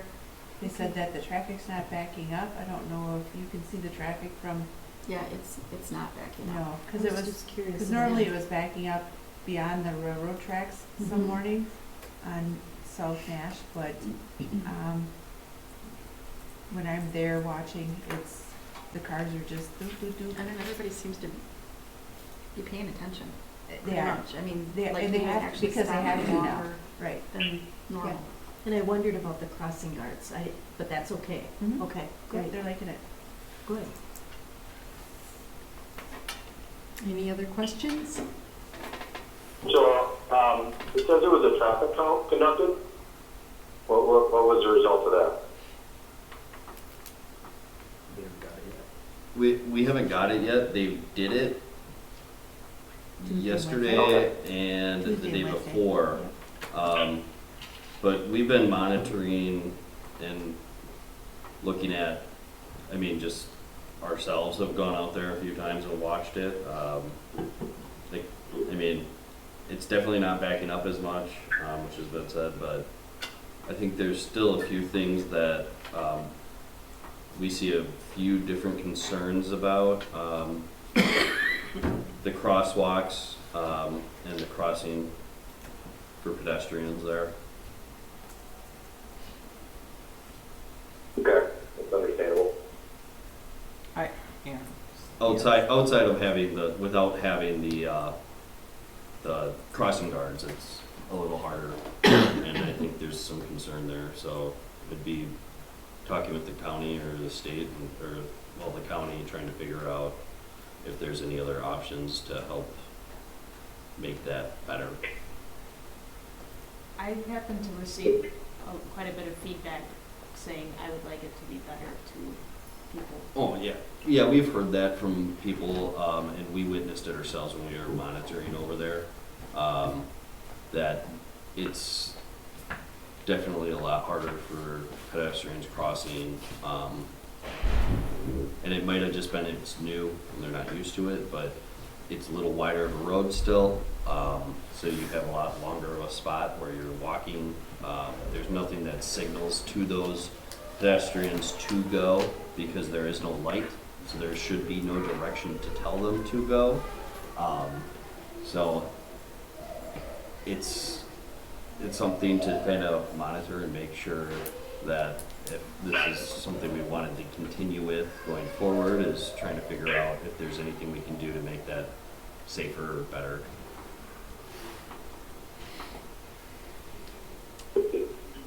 Nathan, did the county give you a cost breakdown of what it costs to leave the stoplight in there? No, basically they don't have staff that knows how to run any of the lights. All of the lights in the Fox Valley, from my understanding, are run by the city of Appleton. So the talk was that they didn't know if they would be able to get the city of Appleton to come out here. Okay. So then what about our other light by Quick Trip? Yeah. I'm not saying it was logical, but they wanted to get rid of that one too at the time. Yeah, Yeah, well, they would be sorry. and honestly. I don't disagree. Before we stop, and the data is there, it's not backing up. Like it was when it was a red light versus a green light. So does the state not have any information on what it costs to maintain the lights? I mean, they probably do. I don't think it's really that expensive. I think it's just one less thing they want to deal with. I don't know. I really don't know what it costs. I mean, we can talk to them, but I think looking at if it's something that the board is adamant about keeping, I don't think they're going to remove them. So it's basically judging if it's something that we think is better with it or without it. Even keeping it as it used to be, I think we'd still alter the times probably for the changing of the lights because the traffic is way down. But I think the one benefit that it does do is it makes every single person stop there, so you don't have someone who has a green light on Main Street, and then when they go around because it kind of curves there by the bowling alley, and then that first pedestrian walking spot comes up pretty quick if you're going 30 miles per hour rather than coming from a stop and then going. You're usually around, even if you're slamming on the gas, you're probably only around 20 miles per hour by the time you get to that area. Forcing everyone to stop, the amount of speed that is going around that curve has considerably dropped. Right. Because I mean, you would get people that would just come around and obviously inclement weather, that was always usually where they would hit that curb. They would slide and hit the curb. But the amount of speed, I mean, we're able to pull out of our driveway. And even with the bypass, we had still backing up in front of our place and still had times of the day where it was difficult to pull out. So I mean, and the videos speak for themselves. Yeah. Well, and to keep in mind too that none of this is permanent right now. I mean, this is trying to find out what's going to work best with the new traffic configuration before we start construction. So we're trying to be proactive and just look at it, and you know, if we have to change something, we can recommend changing it. All right, any other questions? Okay, we'll move to D, Library Director Ally is absent. Do you have anything? I would just encourage everybody to look at the calendar. There's a lot of really good programs coming up, a lot of neat things going on in the library, so you can check out the January calendar and the end of December. All right. E, Attorney, is there anything? Nothing. Okay. F, Administrator, Nathan? Nothing right now. We're just kind of running on low amount of employees for these next 2 weeks. The offices are they're closed tomorrow. They're open Tuesday through Thursday, and then we come back on the 2nd of January. So just taking taxes in, really. Most of the upfront staff. With the staff that will be here, it'll be mostly taxes, and that's pretty much it. Okay. Any questions for Nathan? Yeah. Could you give us a quick synopsis of the court report? I couldn't really make heads or tails of it, and I couldn't reformat it. I was looking at it, I'm just scrolling constantly through it, and it didn't really speak to me very much. So yeah, I mean, summarize it. I'd appreciate that.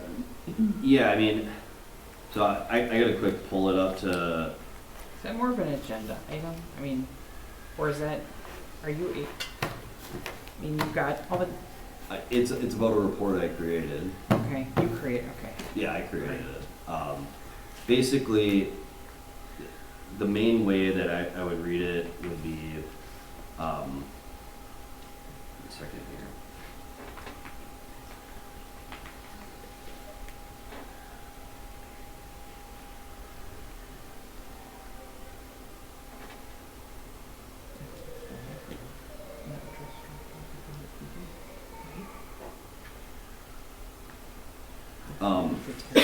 So what I would do is look at basically what she's trying to do is get some of those older numbers there. Generally, you can look at some of the numbers on there and look at the beginning of the year in February. There was higher numbers, but of course every year you're going to be expanding that number because we're going from 2012, that number's staying there, and then you're just adding on more years. You can see within some of those years, in like 2014, 13, 15, you see some of those numbers coming down. Those are coming down because of the letters that are being sent out to those people and them realizing that they have to pay. And some of them are just, from one of the guys, they said they were trying to get their life together, and basically now they paid off the amount that they owed. So every year it's gonna always increase. It's just trying to nip at those older ones as much as possible, sending out as many of those notices as possible, trying to get back what they can. So then the amount that they collected from everything from 2012 to 2021 was about 10,000, and then they collected 6,000 or so from 2022. I separated those out just because obviously it's going to be a lot easier for them to collect the stuff that is somewhat more recent. compared to the older stuff, but even on the older levels, you can kind of see the numbers are coming down slowly. And the goal is to just continually try to do that as much as possible. But there are going to be some of these numbers you might not ever get back because the people are in jail or they're dead. But normally they do get notice of deceased, or they're out of state, and it's sometimes harder to track them or get them to pay. So it's something that they're consistently trying to do and trying to get more as much as possible. Were we, and I can't remember where we left off on this, are we able to, through like the Department of Revenue, Wisconsin Department of Revenue, are we able to do that garnishment and that sort of thing? Yes, we are. The issue is whether or not they actually collect anything, or if they're even in the state at this point. Correct. So there are some in the SDC for collection, and then there's, I don't know if, I'd have to ask how much is, I don't know how much is in the other one, that is for, I think that one's the wage guard, not the wage one, the taxes, tax return one. But most of them are in SDC, which has been doing, that's usually the one that has been doing better lately compared to the tax Thank you. return. I just couldn't remember because I know we kind of tossed back and forth whether we were going to do that or not. So The state, the SDC, the state debt collection, it's usually around between 1,000 and 2,000 every month. okay. Not a huge amount, but it's, it varies. Any And I more get questions notified. for Nathan? I have a little bit more. Nathan, the weekly report you send out is awesome. I love to see that because you can track all the stuff that's going on, and we can see how things are progressing, and we get a really good sense, or I do anyway, get a really good sense of how your efforts are put forth and the results from them. I have two suggestions. One is that you currently you have the headline, and then you have the entries by date. If you could reverse the date and make the most recent right underneath them. I'm scrolling so far on some of them now that I've forgotten what the topic was. By the time I get to the bottom, I have to scroll back up and back and down again. The other suggestion that I would make is that I think that is so effective. I would love to see you implement that from the department heads as well. Maybe not as often or quite as detailed because we don't want to bog them down, but I think it would be really informative to the board members to see how things are being done and continually progressing. So that way we wouldn't necessarily have as many questions, and then the questions that we would have would be more informed. Okay. But I think that's an outstanding idea that you had, and I love to see it. And it makes me look at that, and I can say, I think you're doing a great job, and I like to see it every week just to see what's going on. Okay. I agree. It's a very nice report.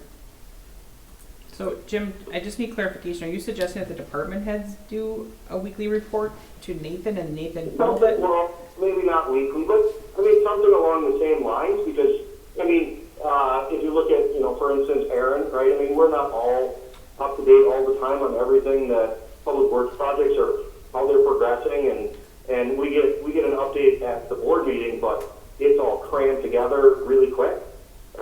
And it's only if we can, keep things in our mind as to which project we're working on and how far we were last time and so on. So I mean, something similar to that. I don't want to see a large burden, for administrating, but I do think it's extremely helpful for the board members to be able to see what's being worked on and how they're progressing. I just don't want us to get into a micromanaging position. That's my I mean, only that's concern. not micromanaging. That's Okay, that's understanding, I think, It's what's information. going on. Yeah. Yeah, just I don't think that information. micromanaging is us telling them what to do and what not to do all the time, and that's not necessarily where that leads, because, you know, Nathan gives us this report, and we don't turn around and micromanage everything that he's doing on this. I mean, but it's informative, and we know what's going on, and you know, that's our job, is to watch what's going on. Does legal have no opinion about it? I know exactly what you're, Are we overreaching? Are some things on a need-to-know basis? I think he's just asking about project updates and where we're at. you guys are the legislative body here, I think. Yeah, I would say that the report You know, that Nathan provides is infinitely I don't more think you can valuable. overreach. The report that you're sending out weekly is infinitely more valuable than the report that we get at the board meeting. I mean, I gained so much more understanding of what's actually happening in the village and in the office in terms of what's coming, you know, what roadblocks we're running into, if there's a problem, if we follow a path, and if it's successful, then the reports that we get, or we were getting, you know, prior, we were still getting the same reports in the board meeting, and we're currently getting those reports from the other department heads. I just think that it would be beneficial for the board to be that much more informed. So, if I understand this correctly, Jim, you mean informative only. So I don't reply back to Nathan and give him suggestions on how he should maybe handle it. So we're not gonna reply back to any of the department heads and say, here's how I think you should handle this. If we wanna talk about it, we bring it to the board level so everyone can hear that discussion. Right? I mean, I've never gotten a response back from someone other than thank you. Correct. I just So, don't want this to turn right. into like a little Right. tiny, like a little discussion where maybe that should have hit board level, you know, like a discussion or that board report kind of thing. Especially if the board report is part of that public, Your that public primary packet. role here is policy, Correct. Correct. And it's not not, execution, it's correct. policy. And I would hate, I wouldn't ever want anyone to feel as if like I could reply and, you know, and say, okay, I noticed that this is happening. You know, you put this in your report, can I offer a suggestion? And like, then that's a great topic for future agenda, or you address it further in that open meeting setting. Maybe it could be talked about at the department head meeting, just to, this suggestion. Yeah, I agree. I just don't want it to spill over into something else. That's why I brought up the concern about us. Well, my suggestion was simply that it is extremely informative, seems to be very successful. I think most of the board members really like the report that you have created and you're updating and sending to us. It's very helpful to keep us informed, and that finding some reasonable implementation to expand on that beyond just you is what I'm suggesting. I agree with you, Jim. I appreciate Nathan's reports too, but Nathan is the supervisor of the department head, so I just want us to tread carefully here. Yeah. No, I mean, a really good thing, example that's coming right to the top of my head here is the downtown reconstruction, right? You know, that's mostly public works involvement, right? So if somebody asks me tomorrow, where are we at with that? I'll be like, well, you know, it's going to get done next year sometime, and we're looking at different plans, and that's about all I can tell you, right? Unless I sit down and start, you know, talking to Aaron or call up Nathan and try to get more specifics. But if somebody asks me about, you know, one of the projects that, you know, one of the developments or something like that was, you know, what did we look at? You know, I can pull up Nathan's report and I can read through that briefly, and I can say, okay, well, you know, we had this property, we tried to do this for years, and we tried this, and we worked with these developers, worked with this, and this is what we ended up with. It's really informative. Yeah, maybe this should be an agenda item. I Is think that so the too, because topic now we're we're on? also putting something out there as potential public record, because it's shared with the entire board. That's what my concern is. Yeah, I think Yeah. maybe a future agenda item, if I may. Because that's what the topic is right now, right? We're Ideas discussing for something. future discussion? Yeah. Well, no, we're Oh, on I'm No, we're sorry. beyond that, but if I might. We're on if I may. Nathan. I'm sorry. We're just Spilled over. asking Nathan a question. Okay. Yeah, if I have to wait till the next meeting to make that So- agenda item suggestion, I'll wait, I'll just table it. But I think it's fair enough that I think that I think we're treading into discussion here versus, asking a simple question. The lighter side of that, can we have like a little check it? I like reading them the way you send them. Beginning to end at the bottom. The date wise, do you guys have a preference on that? I didn't think of reversing it before. Reversing it is a good idea, so you have the most recent on the top. Okay. Okay? Yeah. Do I have to wait until next meeting to offer this as a future agenda item, or am I able to? No, we can do it. Okay, We can thank add you. it in. Yeah. Anything else for Nathan? Okay, we move to G, building permit report. There is none. 12, communication and miscellaneous business. A, Black Otter Lake District news. Jane? We had a meeting, but I was unable to attend, so maybe Aaron can fill us in. Yeah, we had a meeting where we just discussed results that we got back from an RFP that we had issued for culvert maintenance on the Whitewash Trail. After we released the RFP, we found out from the DNR that they're going to be requiring more information before they would allow a permit for the project. So basically, we tabled the project for this year and responded to the people that submitted bids, that the reason why, and that we would be reaching out again next year if the project moved forward. Any questions for Aaron? Okay, we'll move to B, Hortonville, Hortonia Fire District news. Jim? There is nothing new. Okay. C, Gold Cross Ambulance Run Report and News. It is in the packet. D, Hortonville Civic Association. Jane? Nothing new. E, Senior Activities Committee. Pat? On Monday, the 11th, Rosie Rome was here for our coffee time, talking about the trip she has taken, or led, I should say, and we discussed possible coordination with her on some day field trips, so we're doing a survey to see what the interest is on that. We had a meeting on the 14th. We planned our calendars for January and February. The next meeting will be in January 11th at noon. And then on this past Monday, the 18th, we had our holiday dinner. We had about probably 35 people attend, and then we also had 9 high school students that came and performed for us, and they loved that.